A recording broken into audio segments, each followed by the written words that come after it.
আসসালামু আলাইকুম, welcome back to my channel. সবাই কেমন আছেন? আমি আল্লাহর রহমতে অনেক ভালো আছি।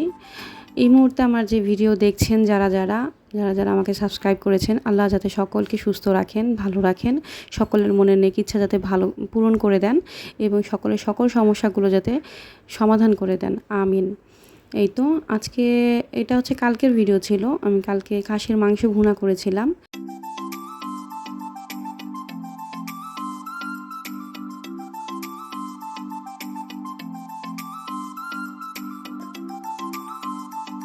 সবার কাছে একটাই কথা বলতে চাই, যে মানুষের আসলে অনেক সময় দেখা যায় অনেক কিছুতেই আপনাকে হয়তো বা অনেকেই পছন্দ করে না, কিন্তু আপনি সেটা কখন বুঝতে পারবেন জানেন? যখন আপনার তাকে খুব বেশি প্রয়োজন হবে এবং ওই সময়টাতে সে আপনাকে বুঝিয়ে দেবে যে সে আপনার সঙ্গে নাই, ঠিক আছে, সে আপনাকে পছন্দ করে না। আমরা এরকম অনেক মানুষকেই চিনি যারা মনে করেন আসলে এমন একটা ভাব করবে যে আপনাকে অনেক ভালোবাসে, আপনাকে সবসময় সাপোর্ট করতেছে, বাট যখন দেখবেন যে আপনার খুব বেশি প্রয়োজন বা আপনার কোনো একটা প্রয়োজনে তাকে ডাক দিতেছেন, নক করতেছেন, তখন দেখবেন সে আপনার পাশে নাই। এই যে উনি আপনার পাশে নাই, এই সময়টা আপনার চলে যাবে, এই বিপদ আপনার চলে যাবে বা আপনার এই সাপোর্ট নিডটা আপনার চলে যাবে, কিন্তু এই যে ওনার একটা মুখোশটা আপনি চিনে ফেলছেন, ওনার একটা রূপ আপনি চিনে ফেলছেন, এই জিনিসটা কখনোই না ভুলবেন না। এই জিনিসটা আপনি আজীবন আপনার ভিতরে রেখে দিবেন। আপনি যদি এটা না রাখতে পারেন তাহলে লাইফে আর অনেকবার আপনি ঠকবেন, ঠিক আছে? মানুষকে কখনোই ওই পর্যায়ে সম্মান দিতে যাবেন না যে পর্যায়ের সম্মানের সে প্রাপ্য না। আপনি যখনই কাউকে তার সম্মানের অধিক তাকে প্রাপ্য যা দরকার তার চেয়ে অতিরিক্ত সম্মান দিতে যাবেন, তখনই দেখবেন যে সে আপনাকে ছোট করে ফেলছে তার সামনে। তো যাই হোক, আমি নর্মালি রান্না যেভাবে করি সেভাবেই করছিলাম। পেঁয়াজ মশলা দিয়ে সব ভেজে তারপর ওটার মধ্যে গুঁড়ো মশলা যত রকমের আছে সব কিছু দিয়ে তারপর ভেজে নিচ্ছিলাম। তো কথাটা কেন বলেছি, মাঝে মাঝে আপনার অবস্থা ভালো থাকলেও, মাঝে মাঝে আপনার প্রবলেম না থাকলেও আপনি আপনার যারা কাছের মানুষ তাদেরকে পরীক্ষা করবেন, এরকম বলে যে আমার এই প্রবলেমটা হয়েছে, আমাকে একটু হেল্প করো। যদি আপনার সেই হেল্পটা না দরকার পড়ে তারপরেও এটা বলবেন।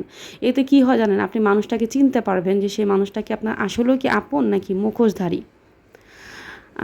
যখন দেখতে পারবেন যে এটা মুখোশধারী, তখনই তাকে আপনার সেই ভালোর যে একটা লিস্ট, আপনার আপন মানুষের যে একটা লিস্ট, সেই লিস্টের থেকে তাকে সরা দিবেন। তা না হলে লাইফে অনেক কষ্ট পাবেন। আমরা যাদেরকে আসলে খুব বেশি আপন করি, তারা কি আসলেও আমাদের আপন? একটু ভাবার বিষয়টা, ঠিক আছে? তারা কি আমাদের আসলেও আপন? আর তারা যদি আমাদের আপনই হয় তাহলে আমাদের কেনই বা সাপোর্ট করে না আমাদের কোনো কাজে? তো যাই হোক, কথাটা হয়তো বা অনেকে অনেকভাবে নিচ্ছেন, কিন্তু আমি কাউকে কোনো মিন করে কথাটা বলি নাই। আমি সম্পূর্ণ যেটা বাস্তব কথা, বাস্তব অনেক তিতা, এটা সত্য কথা। যেটা সত্য বাস্তব সেটাই আমি সবার কাছে উপস্থাপন করেছি।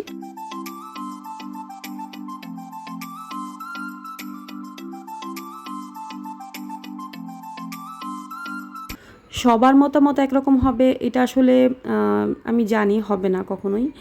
কিন্তু যাদের মতামত আমার সঙ্গে এক নয়, তারা প্লিজ একটু আপনার যে আপন মানুষগুলো আছে তাদেরকে একটু পরীক্ষা করে দেখেন। হয়তোবা আমার মতের সঙ্গে আপনার মত একমত হয়ে যেতে পারে। আপনি আমার সঙ্গে একমত পোষণও করতে পারেন। তো যাই হোক, এরকম মাংসটা অনেকক্ষণ কষাইছিলাম।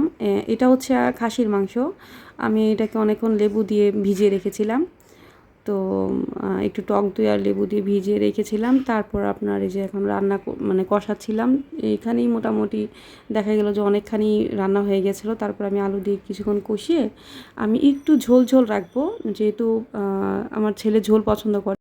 যারা আমার চ্যানেলটিকে সাবস্ক্রাইব করেনি, প্লিজ কষ্ট করে আমার চ্যানেলটিকে একটু সাবস্ক্রাইব করে দিবেন। আর যারা করেছেন তাদেরকে অনেক ধন্যবাদ। সবাই ভালো থাকবেন এই দোয়াই করি। আর সবাই আমার জন্য দোয়া করবেন, আমিও যাতে ভালো থাকতে পারি। আসসালামু আলাইকুম।